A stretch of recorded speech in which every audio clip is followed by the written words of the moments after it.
بسم اللہ الرحمن الرحیم۔ انا للہ و انا الیہ راجعون۔ ناظرین، آج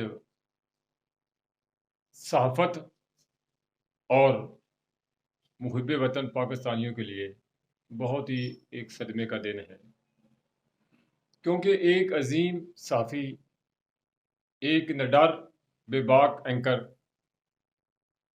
اور ایک محب وطن پاکستانی ارشد شریف دیار غیر میں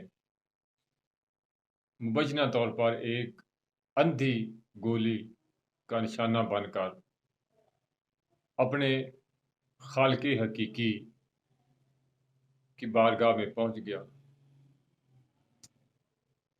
اس سے بڑا کوئی اور صدمہ نہیں ہو سکتا کہ جب آپ حق کے لیے بولیں، سچ بولیں، حق کے ساتھ کھڑے ہو جائیں اور حق اور سچ کا آئینہ دکھانے کی کوشش کریں، تو آگے سے وہ جو آپ کے ہاتھ میں سچ کا آئینہ ہوتا ہے، اس کو باطل قوتیں، مفاداتی قوتیں اور اپنے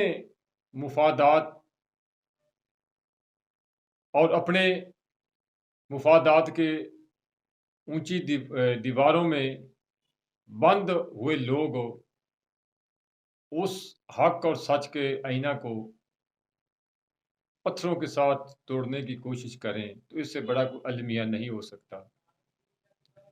ارشد شریف سے کون واقف نہیں، کون پاکستانی شہری ارشد شریف کو نہیں جانتا؟ سب کو پتا ہے کہ جب وہ ARY نیوز پر پروگرام کرتا تھا تو حقائق اور دلائل جب منظر عام لاتا تھا تو پاکستانیوں کا سر، محب وطن پاکستانیوں کا سر فخر سے بلند ہو جاتا تھا کہ اس ملک میں جب ہر طرف مفادات کی جنگ ہو رہی ہو، جب ہر طرف نفسا نفسی کا عالم ہو، سب لوگ اپنے مفادات کے کلے میں اسیر ہوں، بند ہوں، ایسے حالات میں نیوٹرل ہو کر بولنا، ملک کے لیے بولنا، قوم کے لیے بولنا، ملکی سالمیت، ملکی آزادی کے لیے بولنا ہر ایک کا کام نہیں ہوتا۔ تو ارشد شریف نے حق اور سچ کا علم بلند کر رکھا تھا، اور یہی وجہ تھی کہ اس کو ان کا سچ بولنا، سچ کہنا مہنگا پڑا۔ اور وہ قوتیں جو سچ سننا نہیں چاہتی تھی، جو حقائق کا سامنا نہیں کرنا چاہتی تھی، وہ قوتیں جو چاہتی تھی کہ ہمارا جو کھیل ہے، جو گزشتہ 75 سالوں سے کھیل کھیلا جا رہا ہے، اسی کھیل کو آگے تسلسل کے ساتھ جاری رکھا جائے، اس کھیل کو خراب نہ کیا جائے، وہ قوتیں ہرگز نہیں چاہتی تھیں کہ کوئی ان کے بھیانک چہرے سے شرافت کا پردہ چاک کرے۔ وہ قوتیں، وہ ٹولہ نہیں چاہتا تھا کہ انہوں نے جو ملکی مفادات اور حب الوطنی کا چولا پہنا ہوا ہے اس کو کوئی چاک چاک کرے۔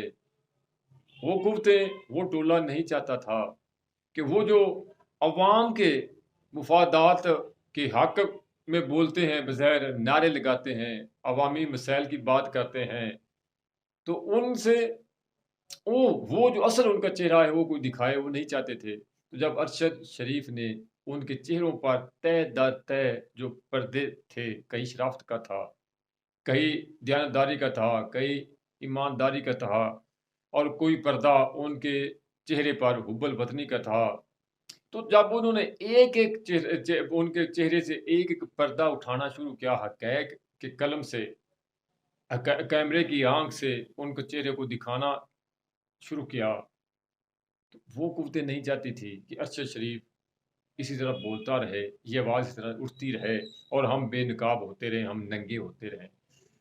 تو سب سے پہلے انہوں نے کیا کہ ARY نیوز سے ان کی نوکری ختم کروائیں، اور پھر دھمکیاں ملی مبینہ طور پر ان کو، اور پھر رات کی تاریکی میں فوراً ارشد شریف کو، اپنے وطن عزیز کو، اپنے ملک کو، جس ملک میں رہ کر ہو، جس ملک کی خاطر وہ جنگ لڑ رہا تھا، جس ملک کی جنگ لڑ رہا تھا، قومی آزادی کو، قومی ملک کی سلامتی کی جنگ لڑ رہا تھا، عوام کے مسائل کی جنگ لڑ رہا تھا، کرپشن بدعنوانی کے خلاف جنگ لڑ رہا تھا، تو اس ملک کو رات کی تاریکی میں ان کو چھوڑنا پڑا اور پھر دیار غیر میں چلے گئے۔ یہاں تھوڑا سا آپ رک جائیں، ارشد شریف کون ہے؟ صرف ایک صحافی نہیں تھا، ارشد شریف وہ سینئر صحافی تھا، وہ محب الوطن شہری تھا کہ جس کا باپ اس ارض مقدس کی مٹی پر قربان ہوا۔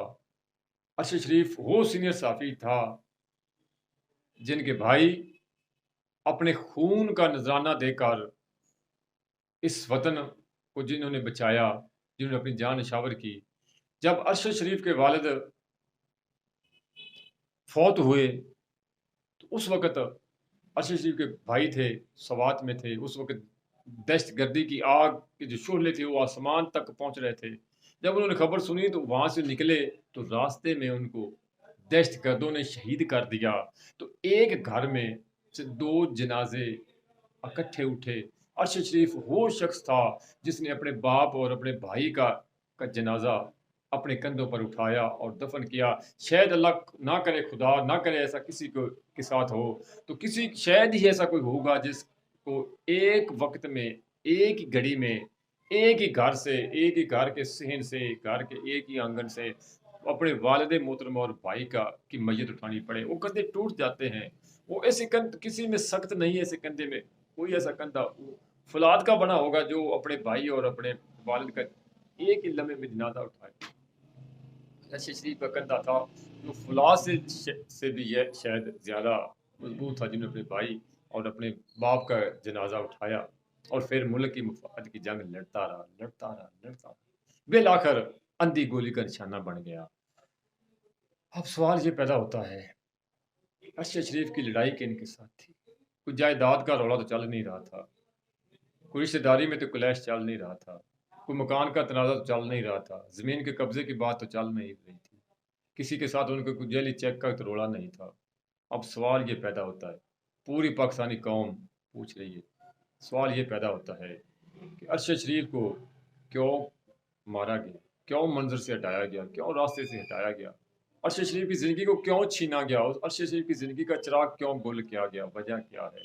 یہ وہ سوال ہے جو پوری پاکستانی قوم پوچھ رہی ہے آج، اور ان ذمہ داران کو اس سوال کا جواب دینا پڑے گا جنہوں نے ارشد شریف پر اپنے ملک کی زمین کو تنگ کیا، جنہوں نے ارشد شریف کو اس ملک سے باہر جانے کے لیے مجبور کیا۔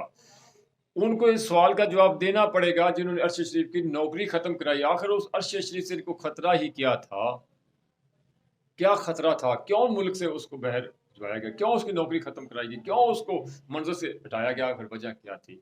اب صحافی برادری بھی احتجاج کر رہی ہے اور چیف جسٹس آف پاکستان سے ہاتھ جوڑ کر مطالبہ کر رہے ہیں کہ خدا کے لیے تحقیق کرائیں، پتہ کرائیں کہ آخر مسئلہ کیا ہے۔ دیار غیر میں کیوں ایک پاکستانی شہری کو، ایک نڈر صحافی کو، ایک محب وطن کو کیوں اس طرح، کوئی کہہ رہا کہ حادثہ ہوا، کوئی کہہ رہا کہ گولی ماری گیا، جو بھی ہوا ہے تھوڑی صورتحال ساری سامنے آ جائے گی۔ تو آخر کیوں یہ سارا کچھ ہوا؟ تو خدا کے لیے چیف جسٹس صاحب آپ نوٹس لیں، پاکستانی قوم ہے، یہ پاکستان کس لیے بنایا گیا تھا؟ یہی اس طرح کے کرنے کے لیے پاکستان بنایا گیا تھا۔ تو پاکستانیوں کو زندہ رہنے کا حق کیوں ان سے حق یہ چھینا جا رہا ہے؟ آخر قصور کیا ہے؟ ارشد شریف کی ماں کے بارے میں کیا بات کروں؟ میں ناظرین بتاؤں، جب سے مجھے پتہ چلا، یقین جانے کہ میرے آنسو نہیں رک رہے تھے، میں نے بڑی مشکل اپنی پر کنٹرول کیا، بڑی دیر کنٹرول کیا، آنسو بہتا رہا، اور اس کے بعد میں یہ ویڈیو ریکارڈ کرانے کے قابل ہوا ہوں۔ مجھے پتہ ہے، میں سمجھتا ہوں اس ماں کا دکھ جس کے دونوں بیٹے اللہ کی راہ میں چلے گئے، آج اس ماں پر کیا بیت رہی ہوگی۔ خدا ایسی ماں کو، کسی کی بھی ماں کو ایسا صدمہ نہ دکھائے کہ جس کے دو ہی بیٹے ہوں اور دونوں ہی اس سے چھین لیے جائیں۔ دونوں ایک ہوتا موت برحق ہے، دیکھیں موت برحق ہے، سب کو آنی موت، سب نے مر جانا ہے۔ جب اللہ کسی کو مارتا ہے تو انسان کو کم دکھ ہوتا ہے، لیکن جب کوئی بندہ کسی کو مارتا ہے تو ساری زندگی انسان اس دکھ کو بھول نہیں سکتا۔ وہ جو اس کو صدمہ پہنچتا ہے، وہ جو اس کے دل میں ایک داغ پڑ جاتا ہے، وہ ساری زندگی مٹ نہیں سکتا۔ ارشد شریف کے بھائی کو بھی دہشت گردوں نے چھینا، اور ارشد شریف کی ماں کا دوسرا بیٹا جو پورے اپنے خاندان کا سہارا تھا، اس کو بھی دہشت گردوں نے چھینا، نامعلوم قاتل تھے جو بھی تھے، چھینا۔ اب اس ماں پر کیا گزر رہی ہوگی؟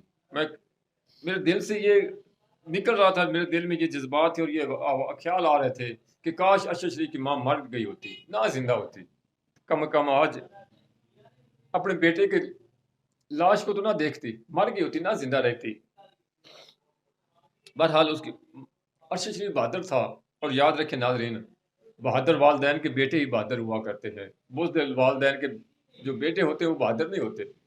ارشد شریف کی ماں آج بھی کہہ رہی ہے بڑی بہادری کے ساتھ وہ کھڑی ہے، اور اس نے مطالبہ ایک ہی کیا ہے کہ میرے بیٹے کی جان تو چھین لی، لیکن آپ میرے بیٹے کو واپس تو لٹا دو۔ جس مٹی کی خاطر لڑتا رہا، جس مٹی کی جنگ لڑتا رہا، کم از کم اس مٹی میں اس کو واپس دفن تو کرنے، اس کو پورے اعزاز کے ساتھ دفن کیا جائے، اور اس کی لاش کو پورے اعزاز کے ساتھ دفنایا جائے، تو مجھے میرے بیٹے کی لاش تو واپس دے دو۔ آج بھی میں دیکھ رہا تھا سینئر جرنلسٹ، سینئر صحافی، اینکر پرسن سمیع ابراہیم صاحب، عمران ریاض خان صاحب، دیگر وہاں پر پہنچے ہوئے تھے، تو وہ کہہ رہے تھے، ساتھ رو بھی رہے تھے اور کہہ رہے تھے کہ ارشد شریف کی ماں کو جب ملے تو انہوں نے ہمارا بہت خیال رکھا، اب بھی وہ کہہ رہے ہیں کہ میرے بیٹے کے دوست آئے ہیں، خدا نہ کرے ایسا وقت کسی پر بھی نہ آئے کہ کسی کا بیٹا مر جائے اور ماں گھر ہو کر میرے بیٹے کے دوست آئے ہیں۔ تو کہہ رہے تھے کہ ارشد شریف کی ماں کہہ رہی تھی، ایسے حالات میں بہادر ماں کہہ رہی تھی کہ میرے بیٹے کے دوست آئے، ان کو ناشتہ کراؤ، ان کے رام کا خیال رکھو۔ ناظرین، یہ ہے وہ منظر میں کیا بیان کروں، پتہ نہیں ہمارے ملک کے حالات کس طرف جا رہے ہیں، پتہ نہیں ہم سے زندہ رہنے کا کیوں چھینا جا رہا ہے، لیکن تم کتنے ارشد شریف مارو گے، تم کتنے ارشد شریف مارو گے، تم کتنے لوگوں کو صفحہ ہستی سے مٹاؤ گے؟ ایسے نہیں ہو سکے گا، ایسے نہیں رکے گی یہ جنگ۔ کسی کو مارنے سے سچ کہنے والے اور سچ بولنے والے رک نہیں جاتے۔ کتنے مارو گے، کتنی زبانوں کو چپ کراؤ گے، کتنی اندھی گولیاں چلاؤ گے، کتنے لوگوں کو قتل کراؤ گے؟ ایسے یہ سفر رکے گا نہیں، یہ تمہاری بھول ہے، یہ تمہاری غلط فہمی ہے، ایسے یہ سفر نہیں رکنے والا۔ تم اپنی عادات کو بدلو، تم اپنی ادائیں بدلو، اپنے کردار کو چینج کرو۔ جو آپ کے اوپر داغ دھبے لگے ہوئے جو دوسرے لوگ دکھاتے ہیں، جو صحافت کہنے سے دکھایا جاتا ہے، ان کو صاف کریں، صحافیوں کو نہ ماریں۔ کتنے کو ماریں؟ آپ ختم ہو جائیں گے، صحافی نہیں ختم ہوں گے۔ حق سچ کہنے والے، حق سچ بولنے والے نہیں ختم ہو۔ آج پورے ملک میں ہر محب وطن صحافی ہے، ہر محب وطن صحافی ہے، کتنی زبانیں چپ کراؤ گے؟ ایسے نہیں ہوگا۔ میں آخر میں ارشد شریف کی ماں کو میں کیا کہوں، ارشد شریف کے پورے خاندان کے ساتھ دلی ہمدردی، میں سمجھتا ہوں، میں غم کو سمجھ، میرا خود جوان بھائی فوت، میں سمجھتا ہوں جب گھر سے جوان بھائی کی لاش اٹھتی تو کیا ہوتا ہے، لیکن افسوس ارشد کا تو اور کوئی بھائی بھی نہیں، ہم سب ارشد کے بھائی ہیں، ہم سب ارشد شریف کے بھائی ہیں، اور انشاءاللہ ہم اس کے بعد ہی اٹھاتے رہیں گے۔ حکومت پاکستان سے تو مطالبہ کرنا ہی فضول ہے، چیف جسٹس سے اپیل ہے کہ خدا کے لیے نوٹس لیں، پتہ کرائیں یہ سارا واقعہ کیوں پیش آیا، کون ہے محرکات ان کے پیچھے، کیا کون لوگ تھے جنہوں نے نقاب پہنا ہوا تھا، کون لوگ تھے جنہوں نے دستانے گلوز پہن کر یہ گولی چلائی، آخر کوئی تو وجہ ہوگی۔ اچھا شریف کا تنازع کسی کے ساتھ کیا تھا؟ یہ ساری معلومات سامنے آنی چاہیے، ورنہ یہ پاکستانی قوم منہ سے نہیں بیٹھے گی۔